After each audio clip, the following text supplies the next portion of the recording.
여러분은 치매에 대해서 얼마나 알고 계십니까? 치매는 그 자체가 하나의 질환을 의미하는 것은 아니고 여러 가지 원인에 의한 뇌손상으로 인해 인지기능에 장애가 생긴 것을 의미합니다. 예전 수준의 일상생활을 유지할 수 없는 상태에 이르게 되는 치매는 65세 이상 노인을 기준으로 유병률을 계산하는데요. 그렇다면 국내와 우리 지역 내 치매 환자 현황은 어떻게 될까? 65세 이상의 그 국내 인구가 850만 정도 되고요. 유병률은 10%니까 전국적으로 한 85만 명 정도가 치매 환자로 추산되고 있습니다. 광주 전남의 경우에는 이제 전라남도가 한 40만 정도가 약간 상회하는 정도고, 이제 우리 광주시가 한 20만 정도 됩니다. 합쳐서 60만 정도가 노인 인구고요. 그 중에 한 7만 가까이가 치매 환자로 추산하고 있습니다. 일반적으로 치매를 하나의 질병으로 생각하기 쉽지만 치매 환자는 중증도 및 유형별로 세분화할 수 있습니다. 전라남도의 경우 중증도 분류 기준으로는 경증 환자가, 유형별 분류 기준으로는 알츠하이머 증상의 환자가 가장 많은 상황입니다. 치매는 질환에 따라서 경증, 중등도, 또 중증 이렇게 나눠볼 수가 있는데요. 전라남도 치매 환자 중에서는 경증 환자가 58.8%로 가장 많이 차지를 하고 있습니다. 그 다음으로는 중등도가 25.5% 정도 차지를 하고 있고요. 중증 환자는 한 15.5%를 보이고 있습니다. 그래서 알츠하이머 병에 의한 치매는 전체 치매의 한 3분의 1을 차지하고 있고요. 전라남도에서는 두 번째로 많은 게 그 뇌경색이나 또 뇌출혈 같은 뇌혈관 질환에 의한 발생하는 혈관성 치매가 두 번째인데요. 한 8.6%를 보이고 있습니다. 인구 고령화와 치매 인구 증가가 급속도로 진행됨에 따라 정부에서는 치매 국가 책임제를 운영하고 있는데요. 이는 치매 의료비 90%를 건강보험으로 보장하는 내용을 골자로 하는 제도입니다. 현 정권에 들어서 가장 먼저 그 보건의료 1호 정책으로 채택한 게 치매 국가 책임제인데요. 지금 현재로서는 이제 검사를 보건소마다 이제 치매 안심센터를 설치하고 거기에서 이제 치매 무료 조기 검진을 해주는데, 그게 이제 인지장애를 검사하는 간단한 약식 검사를 하고 있습니다. 지금 현재. 환자의 노년기 삶의 질 저하는 물론 가족 구성원의 부양 의무 부담과 국가 전체의 경제적 부담까지 더해져 사회적 문제로 떠오른 치매. 더는 개인의 문제라고 관망할 수 없는 상황입니다. 한편 치매 환자를 돌보고 있는 가족으로부터 실생활에 대한 더욱 생생한 이야기를 들어볼 수 있었는데요.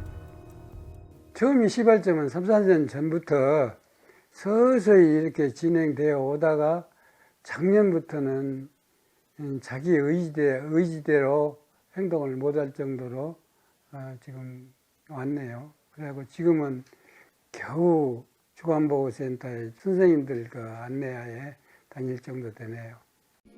이처럼 어려움을 겪고 있는 치매 환자와 그 가족들을 돕기 위해 광주 전남 지역에서는 광역 치매센터와 치매 안심센터, 치매 안심마을을 운영하고 있습니다. 지역에 거주하고 있는 치매 환자와 가족들이 도움을 받을 수 있는 시스템을 갖춰놓은 겁니다. 평균적으로 말씀드리면 저희 이제 검사하시러 내소하시는 분들이 한 300에서 500명 정도, 그리고 이제 환자 저희한테 치료비 지원을 받기 위해서 한 30명 정도 내소해서 저희한테 등록을 하고 계시고요. 또 환자 조호 물품이라고 해서 치매 환자분들한테 필요한 물품도 한 500명 정도 저희한테 내소하십니다. 그래서 대략 한 1000명 정도 저희 센터에 방문하시는 걸로 알고 있습니다. 치매 안심마을이라고 하는 것은 치매 환자가 치매가 있어도 자신의 거주지에서 안심하고 생활할 수 있는 그런 치매 친화적인 공동체를 말을 합니다. 그래서 예를 들면은 마트나 버스 정류장에서 우리가 치매 환자를 무관심으로 지나치지 않고 또 적절한 대응이나 도움을 줬을 때 치매 환자에게는 그게 큰 도움이 될 수가 있습니다. 또한 센터에서는 치매 환자를 위한 프로그램뿐만 아니라 가족들을 위한 교육도 하고 있는데요. 이용자들의 만족도가 상당히 높습니다. 하지만 2020년에는 코로나19의 영향으로 치매 환자와 가족 센터까지 모두가 힘든 시간을 보냈습니다. 많이 힘들었죠. 코로나가 있기 전에는 그 모임도 자주 왔고 일리 갈 수 있는 기회도 자주 있었는데, 코로나 때문에 지금 센터와 가족도 맘 터놓고 모일 수 없는 입장이 되고, 저희 센터는 거의 어르신들이 방문을 해서 운영을 하고 있는데 지금 올해 다 그 대면 프로그램이나 집합 교육이 취소되다 보니 비대면으로 운영을 하고 있지 않습니까? 그래서 어르신들한테 이 비대면가 굉장히 낯설고 힘듭니다. 그래서 그 1대1로 저희가 이렇게 끌어가야 되는데 그걸 못하기 때문에 영상으로 프로그램을 운영을 하면서 전화로 어르신들한테 따라오는지 이런 것을 직접 확인을 하고 지금 각 시군의 치매 안심센터에서 그동안 치매 환자들에게 인지 강화 프로그램 등을 또 진행을 하고 또 여러 가지 치매 진단에 있어서 환자들이 내방에서 또 상담이나 진단 검사를 하기도 하는데요.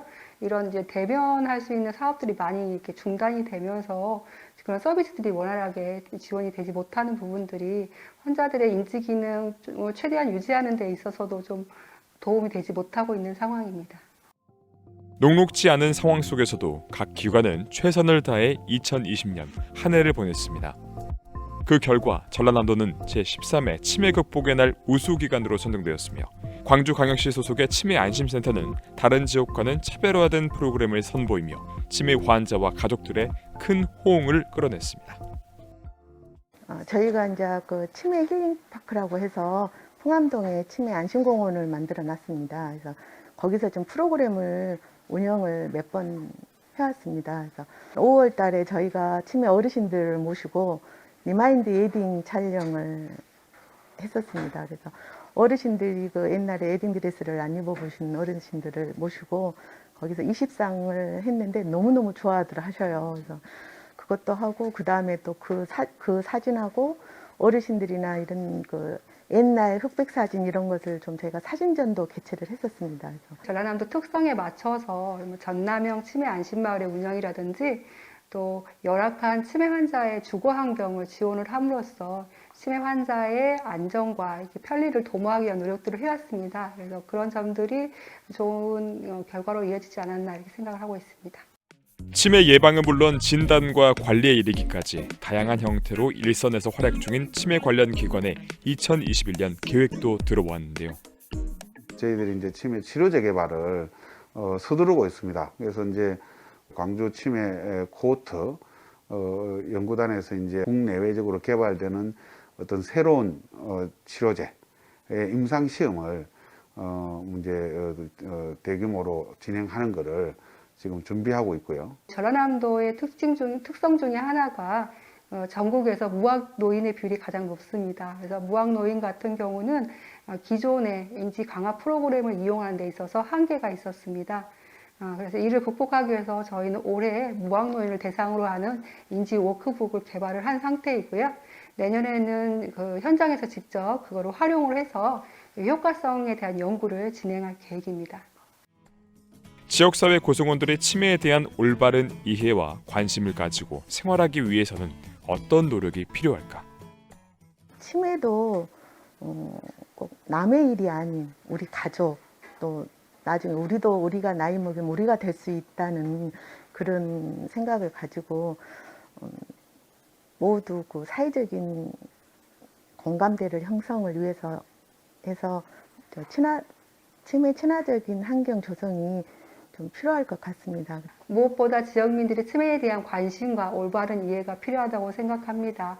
그래서 치매 예방에 도움이 되는 생활 수칙들이 있습니다. 이러한 수칙들을 평소에 잘 지켜서 치매 발생을 줄이고요. 또 주변의 치매 환자와 가족에 대한 어떤 관심과 배려가 치매가 있어도 안심하고 생활할 수 있는 그런 사회를 만드는 데 필요하다고 생각합니다. 누구든 그 어려움에 대해 공감할 수밖에 없는 치매 환자 문제. 특정한 누군가가 아니라 사회 구성원 모두가 함께 해결해 나가야 할 과제라는 생각으로 관심을 가져야 할 시점입니다. 국가에서 그 정치적 목적에만 많이 투자하지 말고 이런 소외된 지역에 그 경비 투자 많이 해주셔서 소외받고 외로운 사람, 아픈 사람들한테 조금이라도 좀 덕이 되는 정치를 좀 해주셨으면 감사하겠습니다. 치매에 대한 인식 개선은 나로부터 시작된다는 마음가짐으로 우리 주변을 찬찬히 살펴보면 어떨까요? 이런 마음들이 한데 모인다면 조금은 더 따뜻한 겨울을 보낼 수 있지 않을까 싶습니다.